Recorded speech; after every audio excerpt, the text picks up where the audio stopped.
Oke kawan, episode 6 ada di Alkitab. Mari kumpulkan ide. Oke, ide-ide untuk yang satu ini adalah tips membaca Alkitab, tujuan Alkitab, dan Aku suka London. apa itu Alkitab.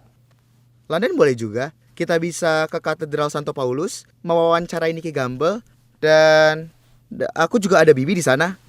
Bukan bibi kandung sih, Oke kawan, tapi... kita harus kerjakan satu pertanyaan itu. Terdampar di pulau terpencil, hanya bisa bawa 3 barang. Mau bawa apa? Aku Mari suka itu. jalankan. Kita akan mulai di pulau terpencil dan taruh band di sana. Tunggu, apa?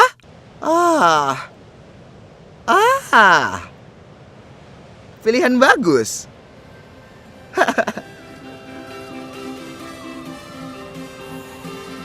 Hari yang indah. Kue mangkuk, karena itu makanan pilihanku.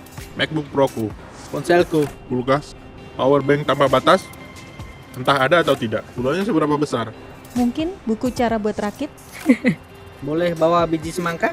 Aku akan bawa pedal musik, seperti iPod. Lemari penuh pakaian. E-rider. Aku akan baca semua buku, cadangan makanan. Baguskah?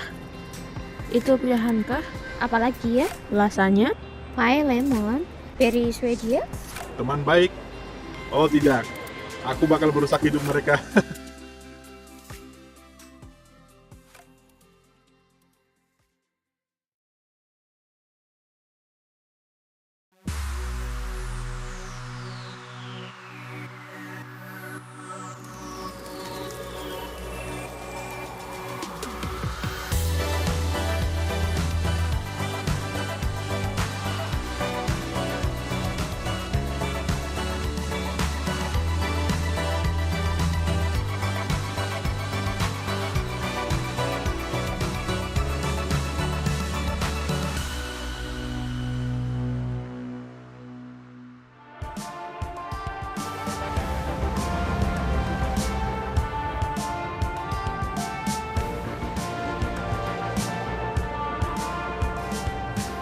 Buku-buku laris sepanjang masa termasuk trilogi The Hunger Games terjual 50 juta kopi lebih.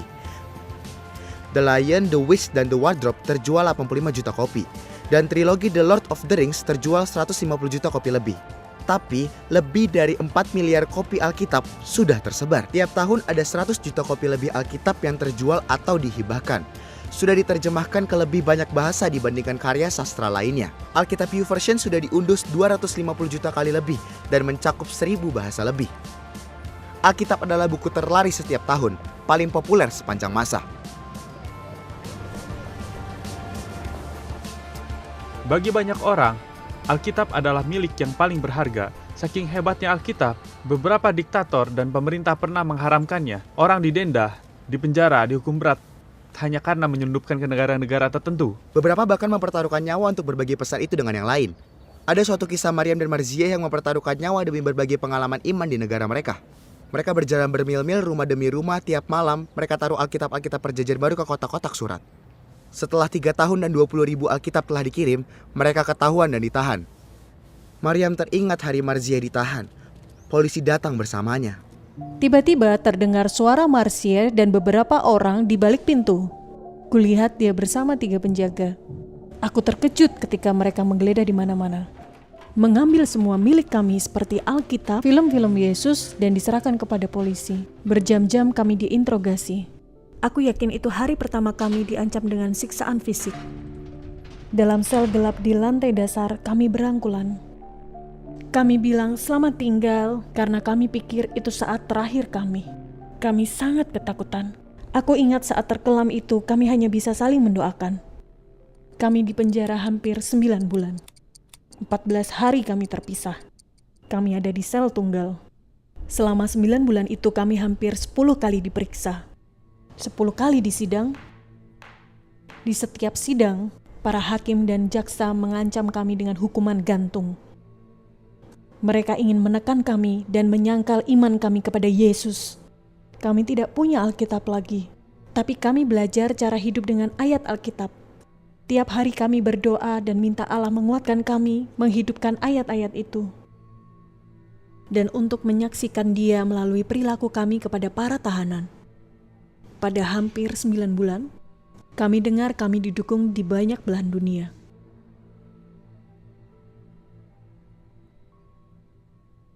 Karena dukungan itu, pemerintah harus melepaskan kami meskipun tidak suka. Itu 2 tahun lalu. Kami sedang di Australia dan diundang dalam sebuah gereja. Setelah kami selesai bersaksi, ada pasangan naik ke mimbar. Mereka berdua menangis dan membagikan kisah mereka. Kata mereka, si istri menemukan salah satu Alkitab yang kami taruh di kotak surat. Seluruh keluarganya datang pada Kristus. Hanya dengan membaca perjanjian baru yang kami taruh di kotak surat itu.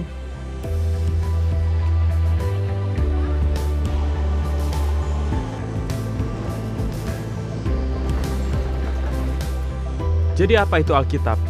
Alkitab adalah buku, lebih tepatnya kumpulan buku. Kata Alkitab berasal dari bahasa Latin, Biblia, artinya buku-buku atau pustaka buku. Dibagi menjadi 2 bagian utama, Perjanjian Lama dan Perjanjian Baru. Perjanjian Lama adalah bagian terbesar dan termasuk apa saja yang tertulis sebelum Yesus hidup. Perjanjian Baru adalah apa yang tertulis setelahnya. Bersama Perjanjian Lama dan Baru ditulis dalam jangka waktu 1600 tahun lebih oleh sedikitnya 40 penulis berbeda: raja, cendekiawan, pemungut pajak, filsuf, nelayan, penyair, negarawan, sejarawan, guru, nabi, dan dokter. Mereka menulis literatur yang berbeda seperti sejarah, puisi, nubuatan, dan surat. Alkitab adalah 100% karya penulis manusia, tapi orang Kristen percaya itu juga 100% diilhami oleh Allah. Bagaimana mungkin? Salah satu arsitek terbesar di Inggris, Sir Christopher Wren, terkenal karena membangun Katedral Santo Paulus di London. Dia arsitek kepala di proyek yang memakan waktu 36 tahun itu. Sebagai arsitek, dia dengan teliti merancang di mana tiap batu diletakkan. Meski dia belum pernah menaruh satu batu pun dengan tangannya sendiri, tak ada yang mempermasalahkan fakta bahwa dialah yang membangunnya. Sir Christopher Wren adalah inspirasi di balik semua itu. Sama halnya dengan Alkitab, ada banyak penulis berbeda, tapi satu arsitek, satu inspirasi di balik semuanya, Allah sendiri. 2 Timotius 3 ayat 6 berkata, segala tulisan merujuk pada Alkitab yang diilhamkan Allah, alias Alkitab diilhami oleh Allah. Alkitab bukan kumpulan acak tulisan-tulisan, Alkitab itu pesan kasih pada dunia.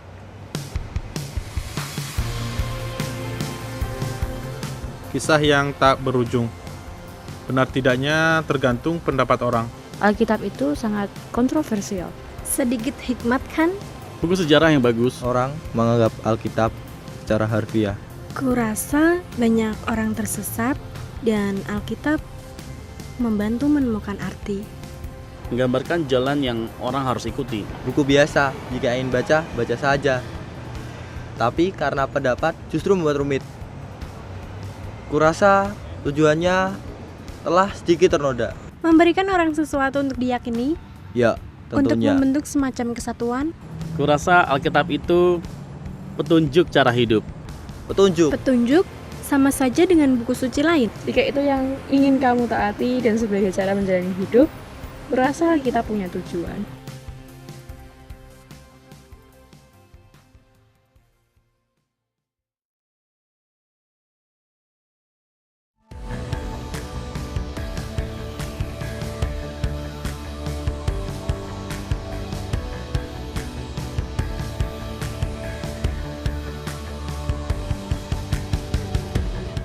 Coba ambil Alkitab dan buka secara acak. Kamu bakal terkejut akan temuanmu. Besar kemungkinan kamu akan mendapati dirimu ada di dalam sebuah cerita, surat, atau lagu.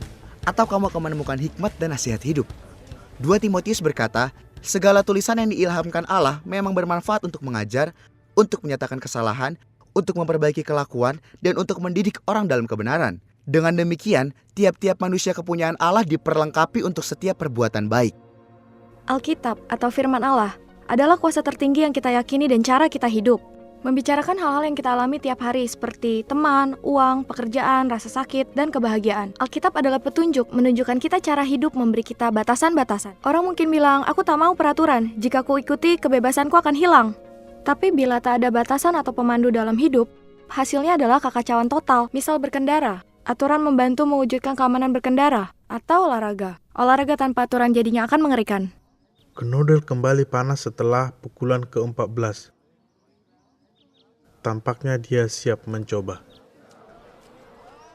Oh, Gerakan bagus lainnya diperlihatkan oleh Knodel. Kebebasan sejati bisa ditemukan kalau menuruti kehendak Allah. Allah bilang hal-hal seperti, jangan membunuh. Dia katakan itu karena mengasihi kita. Yesus meringkas semua perintah Allah seperti ini. Dia berkata, kasihilah Allah dan kasihilah sesama. Saat membaca Alkitab, kamu mungkin menemukan bagian-bagian membingungkan yang menimbulkan pertanyaan. Jika itu menantang, jangan menyerah.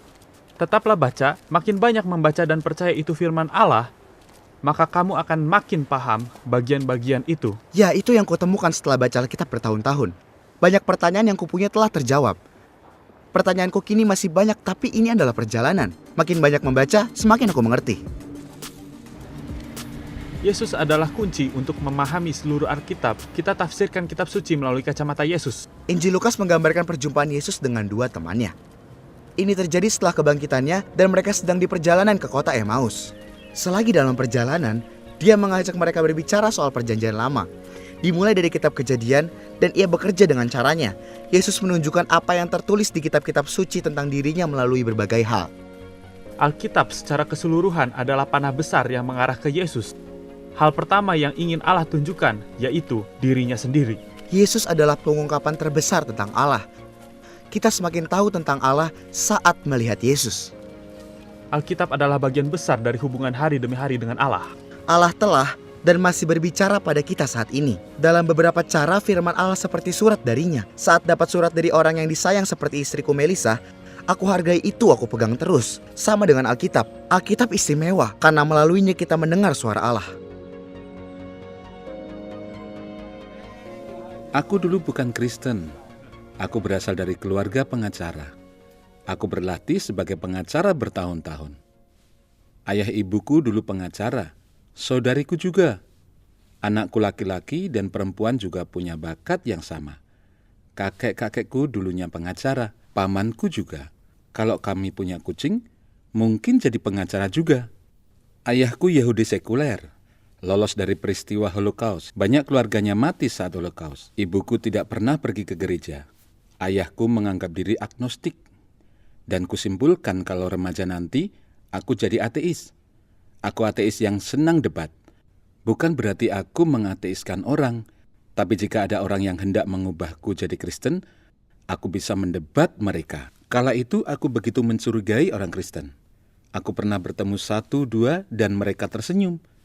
Yang sangat kucurigai, di tahun pertama kuliah, kamarku bersebelahan dengan kamar teman karibku, Nicky Lee. Kuperingatkan dia soal orang Kristen, kataku, jangan biarkan mereka masuk kamarmu. Tapi terlambat, dia telah bertemu beberapa orang. Satu saat, dia dan pacarnya, kini istrinya Sila, pulang dan bilang telah jadi Kristen. Aku merinding. Maksudku, mereka orang baik. Kupikir, bagaimana cara aku menolong mereka? Aku tak tahu banyak soal itu. Jadi kupikir harus diselidiki. Jadi aku cari tahu tentang Alkitab ini, dan malam itu aku mulai membacanya. Bacaan awalku Perjanjian Baru. Aku baca Injil Matius, Markus, Lukas, baru baca setengah Injil Yohanes. Ternyata sudah jam 3 pagi dan aku ketiduran. Esoknya aku lanjut baca. Seharian esoknya dan esoknya lagi. Saat itu aku masih mahasiswa. Tak banyak pekerjaan lain. Sampai saat di akhir Perjanjian Baru aku menyimpulkan ini benar. Seolah pribadi Yesus keluar dari tiap lembar halaman Perjanjian Baru dan aku bertemu dia. Alkitab itu tentang Yesus, mengarah pada Yesus. Saat baca Alkitab, aku ingin berjumpa Yesus. Aku ingin mendengar Allah berbicara kepadaku. Jadi, setiap pagi ku awali dengan baca Alkitab. Seperti sarapan pagi, setiap pagi aku sarapan dengan membaca Alkitab. Hal pertama di pagi hari adalah ingin berjumpa Yesus. Aku ingin lapar rohaniku dipuaskan, membuatku semangat tiap hari. Aku baca tulisan Rick Warren soal Alkitab dan ini kisahku. Ini semua benar bagiku saat ku baca Alkitab tiap hari selama bertahun-tahun.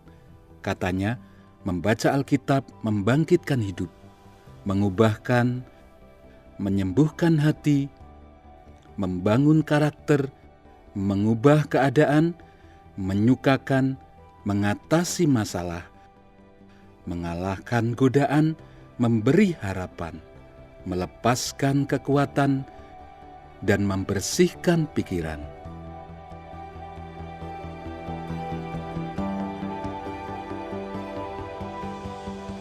Aku bertumbuh dengan membaca Alkitab dan menghafal ayat setiap pekan. Tidak, tidak pernah. Aku selalu ingin membaca Mazmur lagi, karena ada banyak perasaan. Rasanya, dimanapun aku berada, Mazmur bisa menghubungkanku dengan tempat itu. Aku paham nilai-nilai yang coba diajarkannya. Aku punya perbedaan pendapat soal beberapa hal. Itu cuma buku aturan biasa yang kamu baca agar orang tuamu senang. Dulu aku tak menganggapnya penting sampai aku benar-benar berusaha menjalin hubungan dengan Yesus. Lalu aku sadar kalau Alkitab tidak menghukumku, tapi menolongku. Aku tak pernah sentuh Alkitab seumur hidup.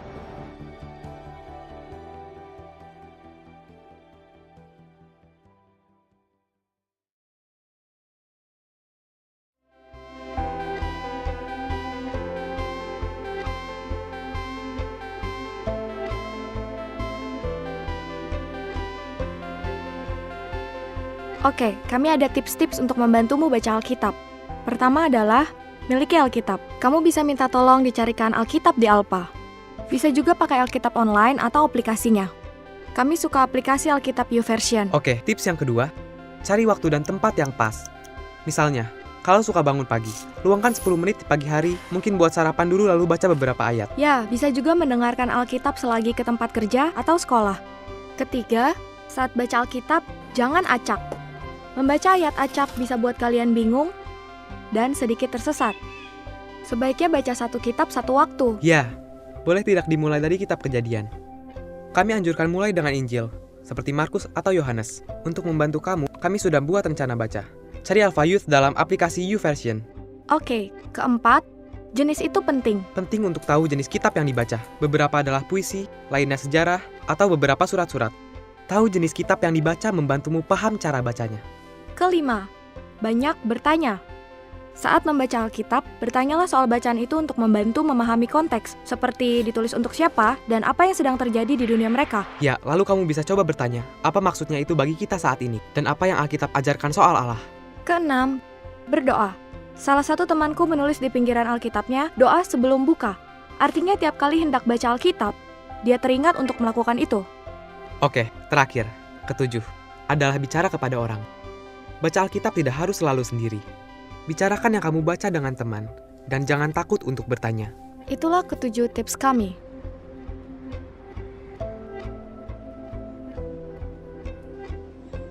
Aku ingat ini suatu pagi sebelum sekolah saat aku 14 tahun. Aku lagi duduk di lantai kamar tidur baca Alkitab, dan baru mulai di kitab Yeremia, beberapa firman di pasal awal terasa sangat mengena. Ini yang dikatakan, sebelum aku membentukmu dalam rahim ibumu, aku telah mengenalmu, dan sebelum kamu lahir, aku telah menguduskanmu. Aku telah menetapkanmu menjadi nabi bagi bangsa-bangsa. Maka aku menjawab, Tuhan Allah, sesungguhnya aku tidak pandai berbicara, sebab aku ini masih muda. Tetapi Tuhan berfirman kepadaku, janganlah katakan, aku masih muda, tetapi kepada siapapun kamu kuutus, haruslah kamu pergi. Dan apapun yang kuperintahkan kepadamu, haruslah kau sampaikan. Janganlah takut kepada mereka, sebab aku menyertaimu untuk melepaskanmu. Seolah Allah berbicara kepadaku, seolah kata-kata itu terlontar keluar.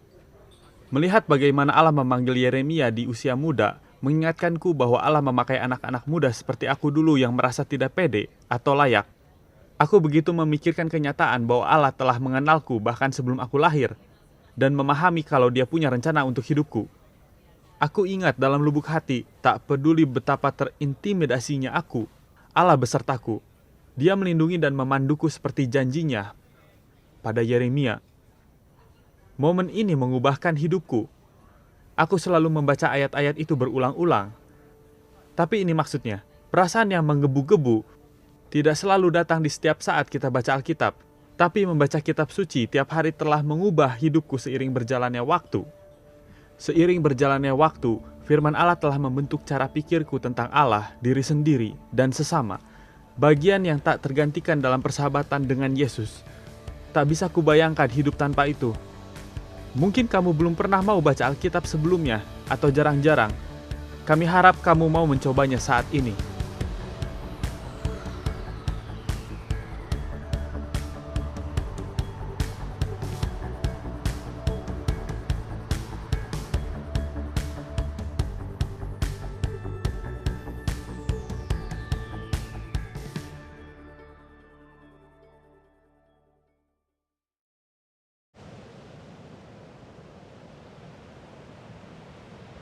Ada yang mau main volley?